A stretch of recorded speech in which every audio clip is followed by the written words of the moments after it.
আজকে আমাদের মানে বাজারে গেলে পরে বইয়ের অভাব নেই। বিভিন্ন জায়গায় যাবেন, মাহফিল হোক, যে কোনো ধরনের প্রতিষ্ঠানে হোক, লাইব্রেরিতে হোক, প্রচুর বই, প্রচুর লেখালেখি। 21শে বইমেলায় যাবেন, সেখানে হরেক রকমের বই। ইসলামী বইমেলায় যাবেন, সেখানে হরেক রকমের বই। এত বই কেন? অবশ্যই আমাদেরকে জ্ঞান দেবার জন্য।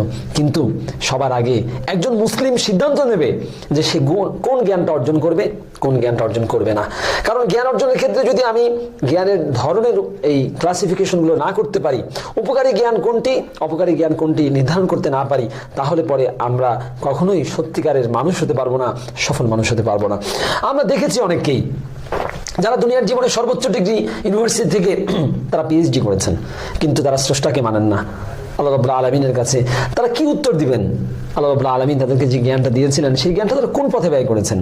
অথচ কোরআনে এবং হাদিসে অসংখ্য জায়গায় কোরআন এই জ্ঞান অর্জনের প্রতি উদ্বুদ্ধ করা হয়েছে, আদেশ দেওয়া হয়েছে। ইসলামে জ্ঞান অর্জন ফরজ। আমরা জ্ঞান কোত্থেকে অর্জন করব? আলেমদের কাছ থেকেও যেমন অর্জন করব, আমরা বই পড়েও অর্জন করব। এখন সালফে সালেহীন বা পূর্ববর্তী আলেমরা যারা আছেন, তারা লিখে গেছেন আমাদের জন্য। এখন আমরা যদি কিছু না লিখি, নতুন যারা আছেন তারা যদি নতুন করে কিছু না লেখেন, তাহলে পরে শুধুমাত্র পুরাতন জ্ঞানের উপরে ভরসা করে থাকলে পরে আমাদের চলবে না। আমাদের নতুন করে কিছু লিখতে হবে। নতুন করে লেখা বলতে অবশ্যই আমি পূর্ববর্তী মানহাজ, সালফে সালেহীনের দেখানো পথ, তাদের কিতাব রচনার পদ্ধতি এবং তাদের দৃষ্টিভঙ্গি, আকীদা, মানহাজ, এগুলোকে সাইড করে লেখার কথা বলছি না। অবশ্যই অবশ্যই আমাদেরকে সালফে সালেহীনের মানহাজকে সামনে রেখে আমাদের হাতেও কলম তুলে নেওয়া উচিত। বিশেষ করে লেখালেখি সবাই করতে পারে না। লেখালেখি করার জন্য বিশেষ একটা যোগ্যতার দরকার হয়।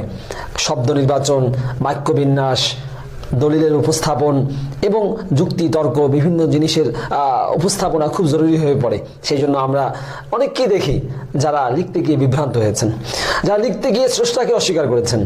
হ্যাঁ, স্রষ্টাকে অস্বীকার করে বিখ্যাত দুনিয়ার জীবনে কবি হয়েছেন, সাহিত্যিক হয়েছেন, প্রবন্ধকার হয়েছেন, অনেক বড় নোবেল পুরস্কার হয়তো বা পেয়ে গেছেন, কিন্তু আখিরাত বরবাদ করে দিয়েছেন। তাই একজন মুসলিম লেখক সবার আগে সিদ্ধান্ত নেবে সে কিসের জন্য লিখবে, কিসের জন্য, তার নাম যশ প্রকাশের জন্য নাকি আল্লাহ সুবহানাহু ওয়া তাআলার সন্তুষ্টির জন্য। হ্যাঁ, অবশ্যই অবশ্যই একজন লেখক সবার আগে সিদ্ধান্ত নেবে, তার নিয়াতকে পরিশুদ্ধ করবে, সেটা হচ্ছে আল্লাহ সুবহানাহু ওয়া তাআলার সন্তুষ্টির জন্য তিনি লিখবেন।